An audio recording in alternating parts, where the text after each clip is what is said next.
Hey everybody, it's Jasmine, your brow expert. Thank you so much for joining me today. Well, today's going to be all about showing you a model that has a faded brow tattoo, but she has a really good shape on the brow tattoo, but it's turned really cool. Very bluish gray tone color. Some of you guys could relate. If you guys don't, I know you know someone maybe that has this problem maybe. I say maybe because the shape is actually quite good. So whoever did her brow tattoo, apparently it was way back in the day, they really did a nice shape for her. You can already tell that she doesn't have any brow hair.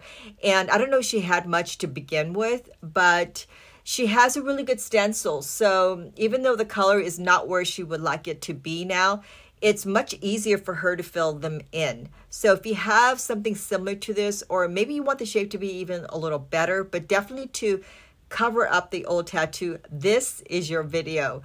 As I've said, I am your brow expert because I've been shaping eyebrows for almost 25 years or more at the Anastasia Salon in Beverly Hills. I've met some of you guys. It's been really exciting to shape your brows. So definitely come in, make your appointment, and I will do the best brow for you as possible. So thank you for your trust, by the way. Thank you for subscribing, and those comments are coming in, and I'm glad that I'm able to answer some of those questions. I'm sorry if I can't get to everybody, but I will get to as many as I can.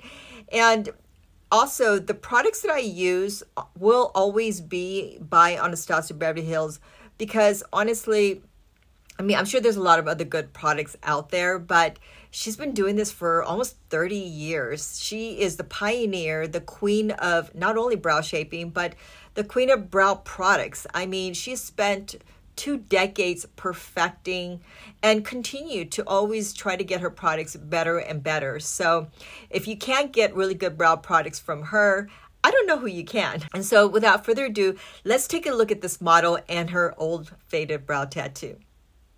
So as I've said, she's got really good shape, but they have turned really cool. And you can see the contrast from her hair color to her brow. So although she's got a permanent stencil, she always wants to cover that color. So it's going to be just fairly easy for her because she's got that shape already. Now I'm using I think I'm using the primer first. Yeah, so this is going to be really important to do. I will use myself as well as model because you guys know by now that I also have an old brow tattoo. I have no makeup on, but I do have a tiny bit of hair here and there. But mine didn't turn as blue as hers because mine wasn't solid. It wasn't solid, the brow tattoo that is. Hers is, as you can see, pretty solid on her skin.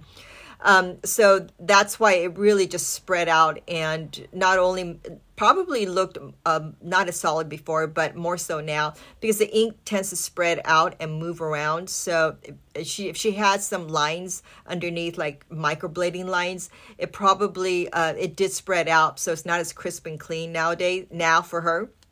Okay, so using the brow primer is really important. I'll tell you why in just a second, but I'm using a warm color on her.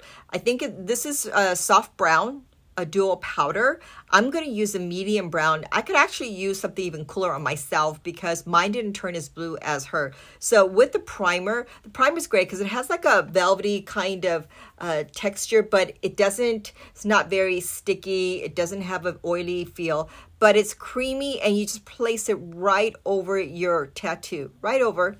And what this does is going to help the powder to go on better. I've chosen the powder because I want to make this as easy as possible for you guys. If you're not using a pencil, the powder is a really good way to go, especially when you're using, when you're covering up a brow tattoo that is solid like this. I think it's going to add a little bit more of a natural look, and you'll also see what I mean in just a minute. So once you apply that primer, I sometimes will go kind of over it with the spoolie brush. If you have some hair of your own, I suggest you do this because what that does is it spreads out the product and just evenly distributes it around the eyebrow, getting it ready for the powder. So as I've said, I'm using soft brown on her, but on me, it's going to be medium brown.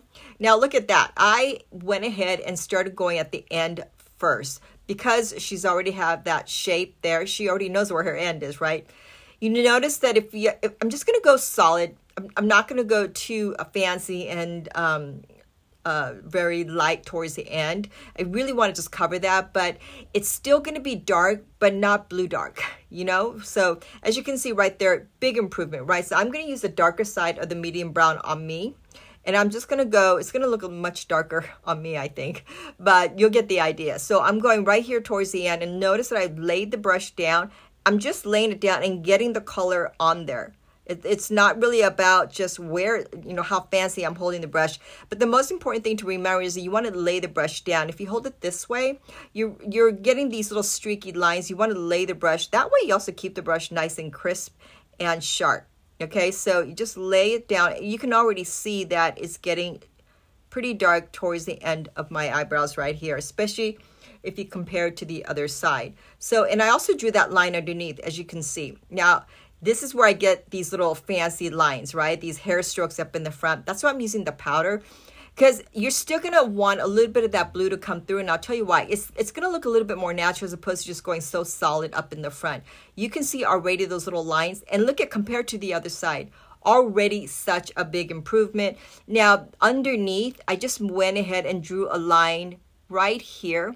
The reason I do that is because it starts kind of like a little bit of another stencil for me. See that line?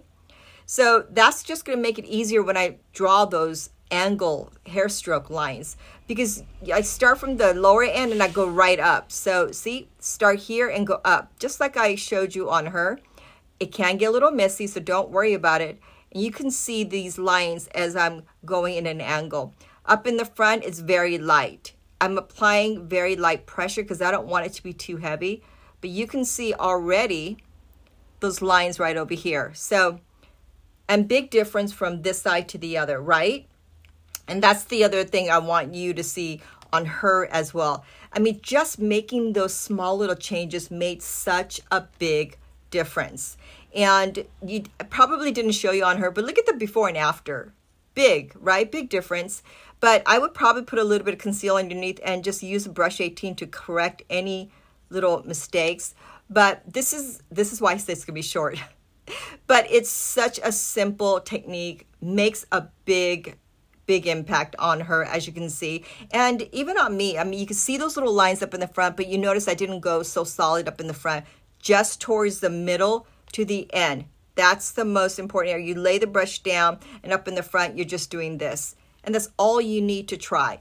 Try this out. If you have this brow or this ink that has turned blue, try this technique out and see if you can make it a little bit more natural. Especially, again, this video is really for those of you that have more of a cooler gray or almost a blue tone tattoo ink that has turned so cool that you want to warm it up. So soft brown is on her. On me, it's medium brown because I didn't get as much blue on me. Here's a tip. I always wear a little bit of sunscreen over that, and always makeup. Just because you have tattoo ink doesn't mean that you don't have to wear any makeup anymore. So you really want to put a little bit of makeup over the maybe the fresh brow tattoo that you got, the microblading, and it looks great. You don't want to disturb that kind of look, right? Because you love the way it already looks. Still put something over it just to protect the tattoo, so that way it lasts you much longer and you're protecting it from the sun. That's the most important thing that I want you to also remember, aside from the application, of course. So I hope this tip helps, and thank you for subscribing. And if you have any comments, please let me know. And definitely share this with anyone that you know can benefit from this tip as well. Thank you for your time, and I will see you right back here.